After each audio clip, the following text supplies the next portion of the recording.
Welcome back to another video. A long while ago I have made a video about a beast of a thermal scope, the Snadesy SD50L.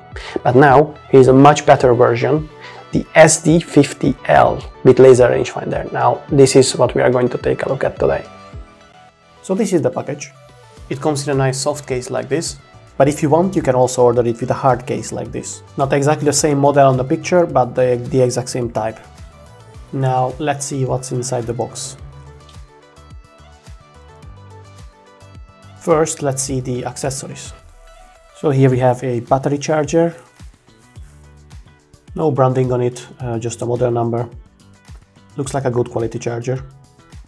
It uses Type-C for the charging, and it's able to charge a grand variety of battery types, ranging from many different sizes of lithium-ion batteries, and even 1.2 volt nickel metal hybrid type of batteries.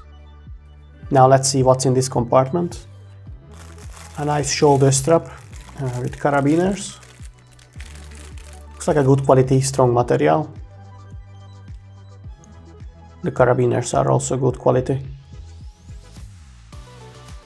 And here we have this very important and very nice heavy-duty Picatinny rail adapter mount. It's not the quick mount that a few other brands uses, but it's tool-free, fast to install, and exactly the same strong. For the installation you also get two heavy-duty bolts and all the accessories and tools for the installation. You also get a nice and big and good quality microfiber cleaning cloth. It's the same type that is being used for glasses or sunglasses, it's just a little bigger as well.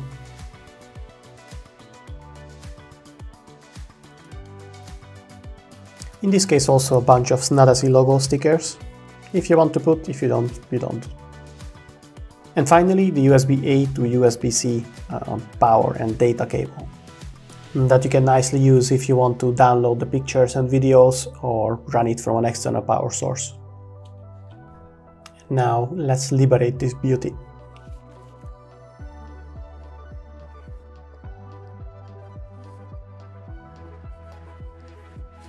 So here we have the SD50L. The build quality is amazing. I think it's an aluminium alloy, it feels very strong, minimalistic button design. I'm gonna turn it around for you nicely so you can take a good look.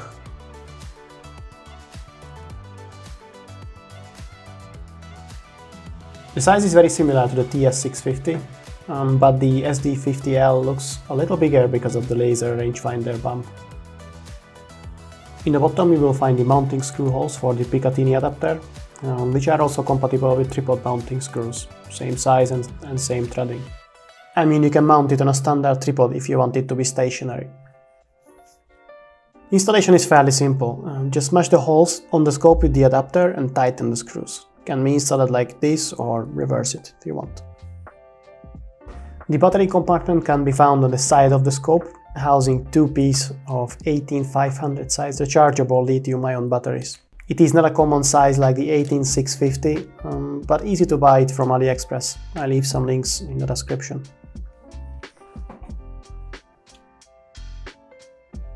Installing the batteries is very easy. Just place the cells in the compartment, following the polarity indications that you can see on the door itself.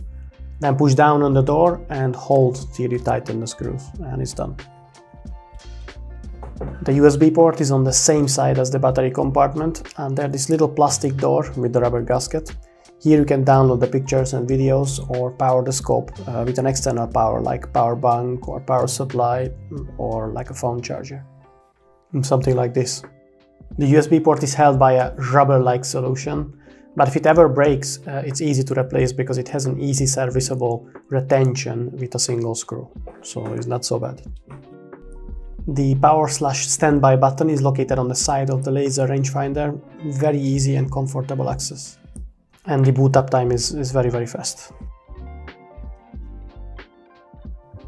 All the controls along with the focus is located on the top of the scope in a straight line, such as the menu wheel, photo video button, laser rangefinder button and the focus knob, all in a nice ergonomically comfortable position. The menu wheel is amazing. It turns and clicks super satisfyingly in two directions to move up or down in the menu, also acting like a button to confirm selection. Activating the menu or exiting the menu is a long press. When not in the menu, it's acting like a controller of the zoom in and out, and pressing it changes the color palette. Just listen how satisfying the clicks are.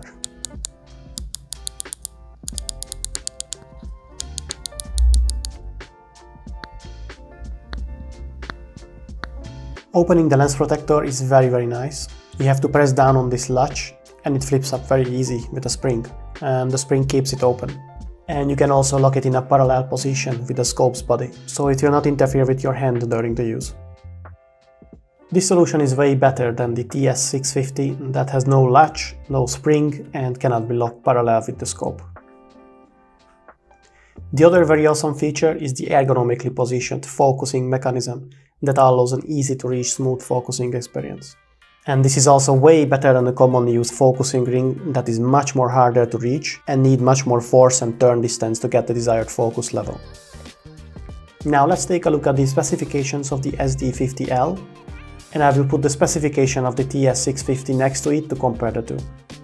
So in general, the specifications of both are pretty much the same. The difference I need to highlight is basically the sensitivity of the sensor, which goes in favor of the SD50L, which is 18 millikelvin in this case. In case of the SD-TS650, is 35 millikelvin. Lower is the better. The 18 millikelvin is a huge difference. The NETD stands for Noise Equivalent Temperature Difference. It's a measure for how well the thermal imaging detector is able to distinguish between very small differences in the thermal radiation in the image. For example, here is two pictures. One has 25 millikelvin, the other has 40 millikelvin. And you can clearly see that the 25 millikelvin image has way more details. It's made in exactly the same environment with two different types of sensors. So like this, you know that the 18 millikelvin sensor is a way more advanced and more expensive sensor than the 35 millikelvin sensor. So the sensitivity value is just as important as resolution, and it comes out very well, for example, in a winter environment. Here is a sample video to show detail difference.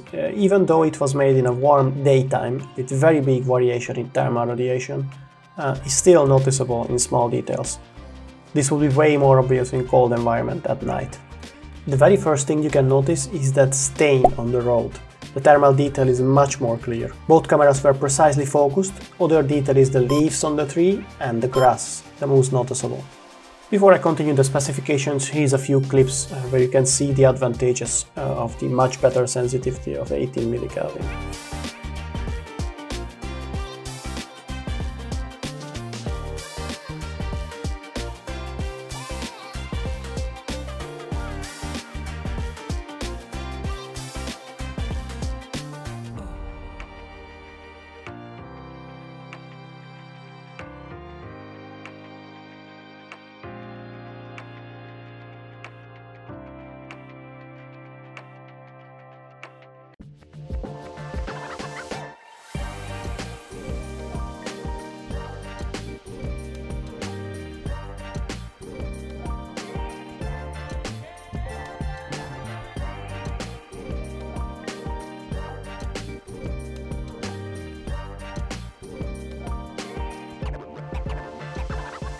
And the other thing that makes it better than the SD-TS650 is the laser rangefinder with its 1000 meter measuring distance, which is also part of the ballistic calculator system that the SD50L has. And the last difference that is worth to mention is the battery type. The SD50 is using two replaceable 18500 type of battery. The TS650 is using four CR123A replaceable, rechargeable or disposable 3.7 or 3 volt batteries. If you would like to read the full specifications, just pause the video and continue whenever you would like. Now let's take a look at the menu and the software. Better to connect to the software also if I want to show you the menu, because with the internal recording will not record the menu, and filming through the viewfinder is not an ideal situation. First, we need the app called T-Vision. Then in the menu we find Network and turn on Hotspot option. Then locate the hotspot. The EA and serial number is going to be the password as well. Now that you are connected, in the T-Vision app just hit search and it will automatically find it and connect it. And done. You are already connected and live streaming, and you have control with the software over the scope itself. With the software you can control the contrast, brightness, zoom, color palettes, and the manual image correction. Below there is a record button, photo taking, and gallery. On the top we have the settings where you get the software upgrade, laser rangefinder on or off, and time and date synchronization. It can be manual or automatic. And now let's go through the menu items. Let's start with the network. In there we can find Wi-Fi, hotspot, or entirely off. Then the laser rangefinder. Inside there you can find the way you want it to be measured, which does work very well.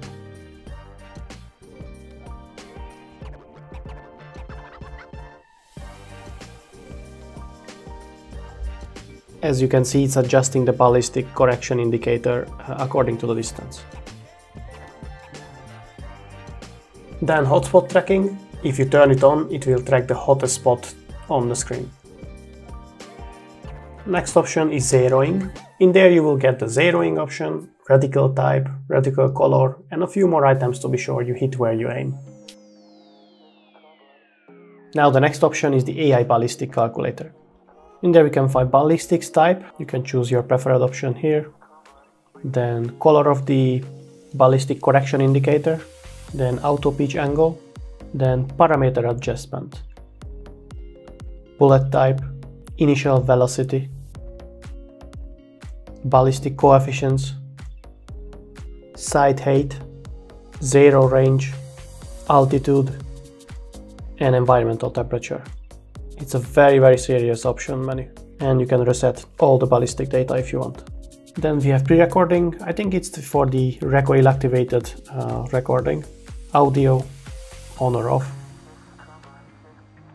CVBS is the analog video out. Tone, you can choose cold or warm. Sharpness, scene mode, color palette. Picture in picture.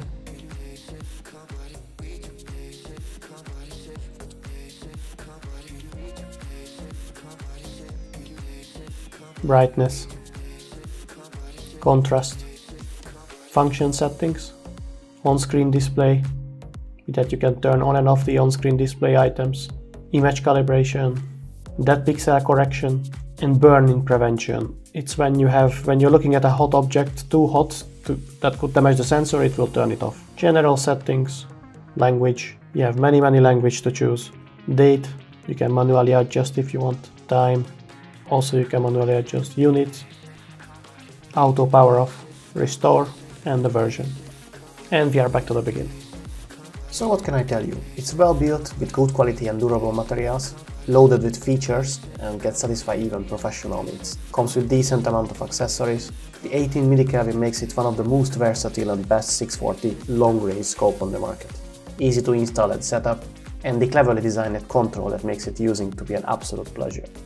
You can get this amazing thermal scope model through my channel on the best price on the planet. I only work with the most trustable sellers and brands and companies to bring you the best items on the best price you can get. I also help you arrange the purchase with the best conditions and helping you with the warranty issue if ever anything happens, as I do this now over 3 years with hundreds of satisfied buyers. All you have to do is join my Discord server, link in the description, and send me a private message there, or if the private message doesn't work for any reason, just write me in any room and I respond to you. And by the way, a like and subscribe would be amazing. I will add the short recording with this scope at the end of the video, and in a follow-up video I will add much more so you can watch the image quality in different circumstances. Enjoy the recording and see you in the next episode.